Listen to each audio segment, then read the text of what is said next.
Updates చూసుకుంటే ఏపీలో నేటి నుంచి భారీ వర్షాలు కురిసే అవకాశం ఉందని విశాఖ వాతావరణ కేంద్రం పేర్కొంది. ఇవాళ్టి నుంచి శుక్రవారం వరకు పలు ప్రాంతాల్లో భారీ వర్షాలు కురిసే అవకాశం ఉందని వెల్లడించింది.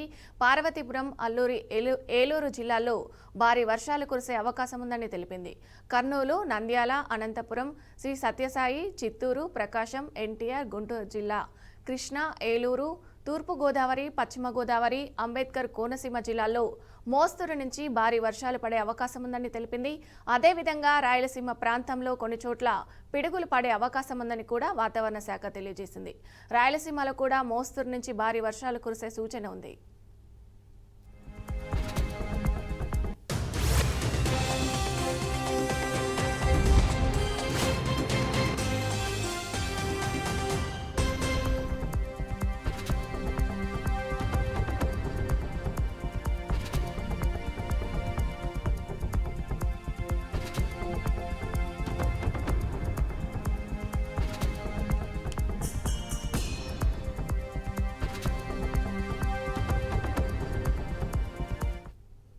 ఇక ఇదే అంశానికి సంబంధించి పూర్తి సమాచారం మా ప్రతినిధి రాజు అందిస్తారు. రాజు, చెప్పండి.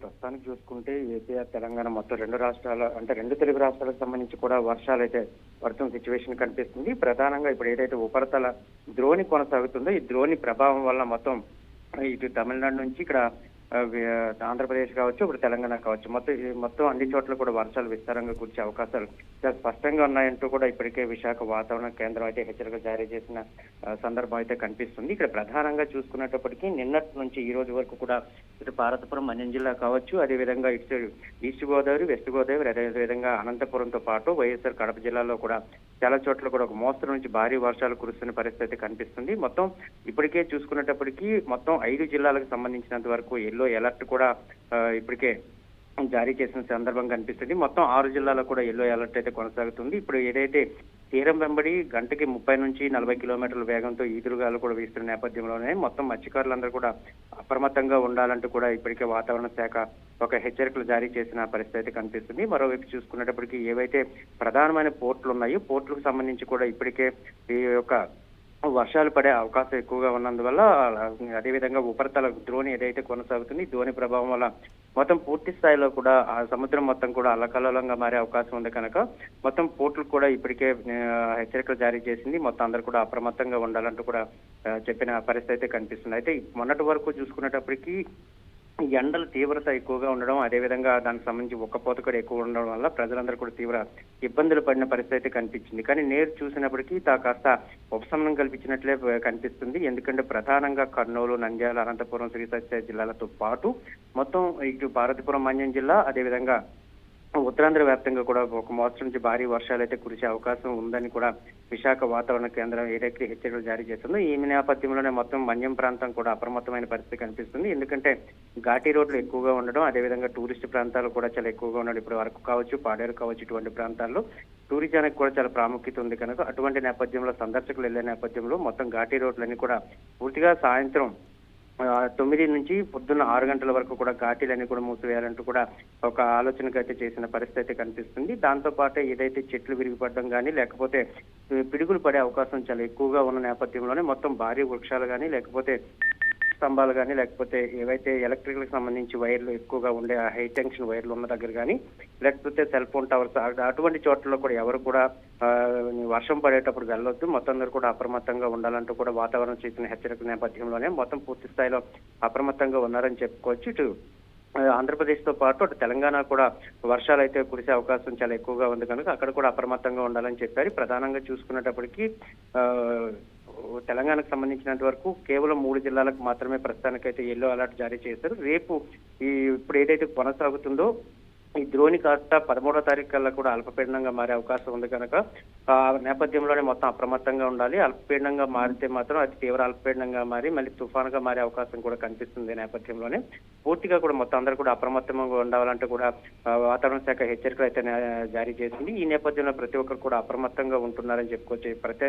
ఏదైతే కలెక్టరేట్లకు సంబంధించినంత అన్ని జిల్లా కలెక్టర్ కార్యాలయాలకు కూడా ఇప్పటికే వాతావరణ శాఖ ఏదైతే హెచ్చరికలు పంపించిందో దానికి సంబంధించి వాళ్ళంతా కలెక్టర్ కూడా జిల్లా అధికారులతోనే అదేవిధంగా ఎవరైతే వాతావరణ శాఖకు సంబంధించింది అదేవిధంగా మిగతా అధికారులందరితో కూడా అప్రమత్తంగా ఉండాలి. ఏ క్షణంలోనైనా సరే ఎటువంటి వర్షాలు కురిసినా సరే ప్రజలకు ఇబ్బంది కలగకుండా ఉండేందుకైతే ప్రయత్నం చేయాలంటూ కూడా చెప్పారు. ఒకవేళ కానీ సమస్యాత్మక ప్రాంతాలు కానీ లేకపోతే హెవీ రైన్స్ ఎప్పుడైనా కురిసే అవకాశం ఉండేటప్పుడు ఆ ప్రాంతాలకు సంబంధించి సందర్శించడం కానీ లేకపోతే వాళ్ళకి కావాల్సిన నిత్యావసర వస్తువులు కానీ లేకపోతే నిత్యావసర సరుకులు కానీ ప్రతిదానికి కూడా అక్కడ అందుబాటులో ఉండాలని చెప్పి కూడా చెప్తున్న పరిస్థితి అయితే కనిపిస్తుంది. కానీ దీని నేపథ్యంలోనే మొత్తం అన్ని కలెక్టర్ కార్యాలయాలు కూడా అప్రమత్తంగా ఉన్నాయనేది మాత్రం మనం ప్రధానంగా చెప్పుకోవచ్చు. మొత్తానికి ఏదైతే 13వ తారీఖు అల్పపీడనంగా మారబోతుందో ఈ అల్పపీడనం కాస్త ఏ విధంగా ఉండబోతుంది, ఎందుకంటే అక్కడ దక్షిణ తమిళనాడు నుంచి ఇక్కడ ఉత్తర కోస్తా వరకు ఏ విధంగా ఉండబోతుంది, దీనికి సంబంధించి వర్షాల ప్రభావం ఏ విధంగా ఉండబోతుంది అనే దాని మీద కూడా పూర్తి స్థాయిలో అయితే వాతావరణ శాఖ ఒక అంచనాలు వేస్తున్న పరిస్థితి కనిపిస్తుంది ప్రస్తుతానికి.